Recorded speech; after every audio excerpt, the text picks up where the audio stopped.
धौलपुर के महाराजा उदयभान सिंह एक ऐसे महाराजा थे कि उन्हें शौक था सादे कपड़ों में नौकरानियों का।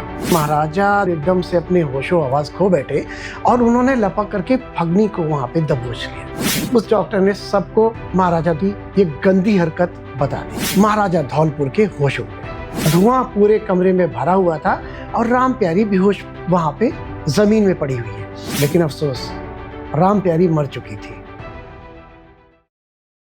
बिहाइंड द पैलेस वॉल्स में आज एक बहुत ही मजेदार किस्सा, एक ऐसे महाराजा का जिसे रानियों, महारानियों या राजकुमारियों का शौक नहीं था, बल्कि उन्हें शौक था सादे कपड़ों में नौकरानियों का। जी हाँ, तो आज बात करेंगे धौलपुर के महाराजा उदयभान सिंह की। धौलपुर के महाराजा उदयभान सिंह के बारे में दीवान जर्मनी दास लिखते हैं कि वो एक ऐसे महाराजा थे जिन्होंने अपनी एक ऐसी छवि बना रखी थी और एक ऐसा इंप्रेशन वो देते थे पब्लिक में कि साहब वो एक संत हैं, उन्हें महिलाओं से कोई परवाह ही नहीं है, उन्हें फिक्र ही नहीं है, उनका इंटरेस्ट नहीं है।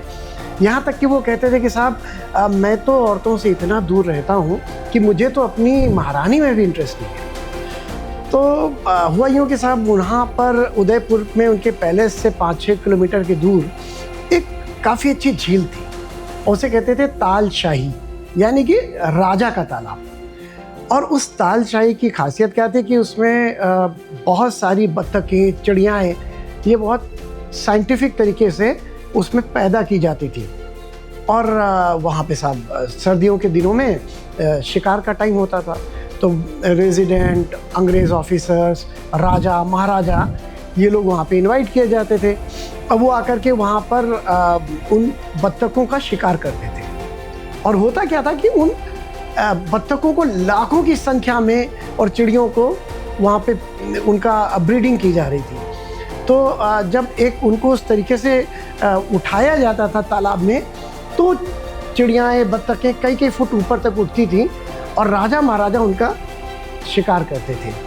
तो साहब अब चूँकि पब्लिक में इमेज तो महाराजा उदयभान सिंह ने ये दे दी थी कि मैं महिलाओं से मुझे कोई इंटरेस्ट ही नहीं है। लेकिन एक उनके महल में उनकी खास बांदी थी, यानी कि नौकरानी, उसका नाम था राम प्यारी। तो हुआ यूँ कि एक दिन उन्होंने राम प्यारी को अपने महल में देखा, वो सादे कपड़ों में वहाँ पे कुछ झाड़ू पोछा कर रही थी। अब सब महाराजा का उसके ऊपर दिल आ गया। अच्छा, यहाँ पे मैं आपको एक बताऊँ कि एक बार दीवान जर्मनी दास ने यह भी बताया, महाराजा पटियाला ने एक बार महाराजा उदयभान सिंह को एक खास दावत पे बुलाया। शिमला के पास उनका एक पैलेस था कांडा घाट में। तो वहाँ पे ये महाराजा धौलपुर पहुँचे, और जब महाराजा धौलपुर वहाँ पहुँचे तो कुछ एक आध दिन वो एक्स्ट्रा वहाँ पे रोक लिया महाराजा पटियाला ने उन्हें। और ऐसी एक दिन सुबह महाराजा धौलपुर उठे और उन्होंने वहाँ पर एक खिदमतगार था, उसका नाम था बागू। और बागू की जो बीवी थी उसका नाम था फगनी।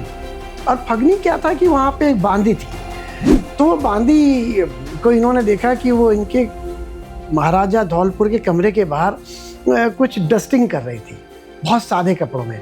और उसको देखते ही महाराजा धौलपुर एकदम से अपने होशो हवास खो बैठे और उन्होंने लपक करके फगनी को वहाँ पे दबोच लिया।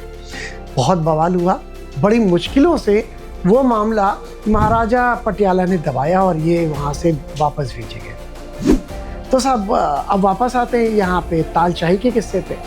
तो ये इन्होंने दावत रखी जिसमें कई अंग्रेज़ ऑफिसर्स आए और बहुत बड़े उसमें अलग अलग महाराजा, राजा, बहुत बड़े जो उस ज़माने के इंडस्ट्रीज थे उनको बुलाया गया, और ज़्यादातर उसमें अंग्रेज़ ही थे।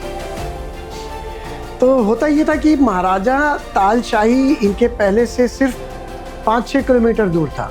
लेकिन महाराजा क्या कहते थे कि साहब मैं तो साहब अपने ऐशो आराम से दूर रहता हूँ। तो जिन दिनों में शिकार होता था तालशाही में, तो ये तालशाही के पास जंगल में एक बंगला था, ये उस बंगले में रहा करते थे। और बंगले में रहने का खास कारण ये था कि वो वहाँ पे अपनी वो खास नौकरानी, उस बांदी राम प्यारी को वहाँ पे चुपके से बुला लेते थे, और राम प्यारी वहाँ रहा करती थी महाराजा के साथ। महाराजा सुबह उठते थे, अपनी गाड़ी में बैठे, और उनका खास इंस्ट्रक्शन था कि राम प्यारी दिन में कहीं बाहर नहीं निकल सकती है, रात की बात तो आप जाने ही दें। और जितनी देर राम प्यारी महाराजा की एब्सेंस में रहेगी तो उस बंगले की सारी खिड़कियां और दरवाज़ों पे पर्दा लगा रहना चाहिए और बाहर से महाराजा लॉक करा के चाबी अपने पास रख लेते थे। तो ठंड के दिन थे साहब। एक दिन महाराजा चले गए शिकार खेलने अपने सारे दोस्तों के साथ, अंग्रेज़ों के साथ। शिकार हुआ, शिकार के बाद सब वहाँ पे काफ़ी लंबी पार्टी चली, आधी रात हो गई। महाराजा आधी रात के बाद वापस अपने उस बंगले में आए और बंगले में आने के बाद उन्होंने वो ताला खोला और वो अंदर गए।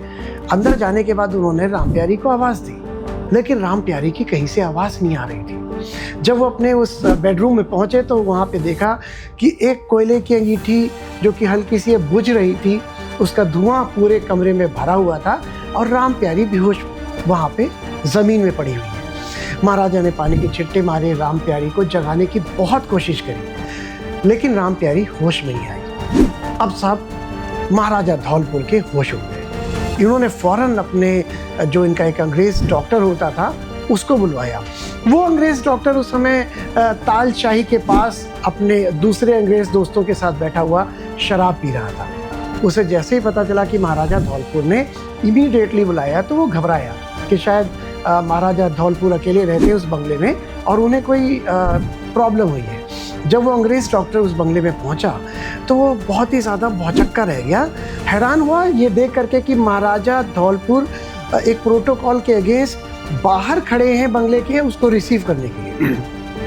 वो वहाँ पहुँचा और महाराजा धौलपुर ने उसके कान में हल्के से कुछ कहा तो वो तेज़ी के साथ अंदर भागा और उसने जब देखा कि अंदर एक जवान लड़की बेहोश पड़ी है तो उस डॉक्टर ने बहुत कोशिश करी कि किसी तरीके से उस राम प्यारी को होश में ला सके, लेकिन अफसोस राम प्यारी मर चुकी थी। अब ये बात उस अंग्रेज़ डॉक्टर को बहुत बुरी लगी।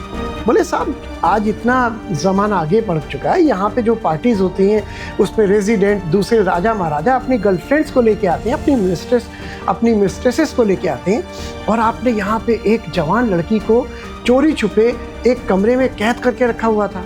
उसे बहुत गुस्सा आया। महाराजा ने उसको बहुत रिश्वत देने की कोशिश करी, लेकिन उसने कुछ नहीं सुनी और वो सीधा अपने उस तालशाही पे पहुंचा और वहाँ पे जितने भी अंग्रेज़ और राजा महाराजा थे उस डॉक्टर ने सबको महाराजा धौलपुर की ये गंदी हरकत बता दी। बाकी वहाँ जितने भी मेहमान थे उनको बहुत गुस्सा आया और इमीडिएटली वो सारे मेहमान वहाँ से चले गए। महाराजा धौलपुर का क्या हुआ, उन्होंने साहब पब्लिक में एक अपनी दूसरी इमेज बनाई और उनका कि उन्हें बहुत पश्चाताप हुआ इस बात का और वो 4 दिन तक कुछ खाना पीना नहीं खाएंगे और उसके बाद वो गए सोलन, क्योंकि उनके वहाँ पे आध्यात्मिक गुरुजी रहते थे और वहाँ जाकर के उन्होंने पश्चाताप किया और जब वो वापस लौटे तो फिर एक नौकरानी पे उनका दिल आ गया। तो ऐसे बहुत से मज़ेदार किस्से और कहानियाँ जो कि आपने शायद कभी सुने नहीं होंगे, उनको लेकर के हम आपके पास आते रहेंगे बिहाइंड द पैलेस वॉल्स में। अगर आप भी सुनना चाहते हैं किसी खास प्रिंसली स्टेट या किसी राजा महाराजा के किसी खास किस्से के बारे में तो हमें कमेंट बॉक्स में लिख करके ज़रूर बताएं। मिलते हैं जल्दी।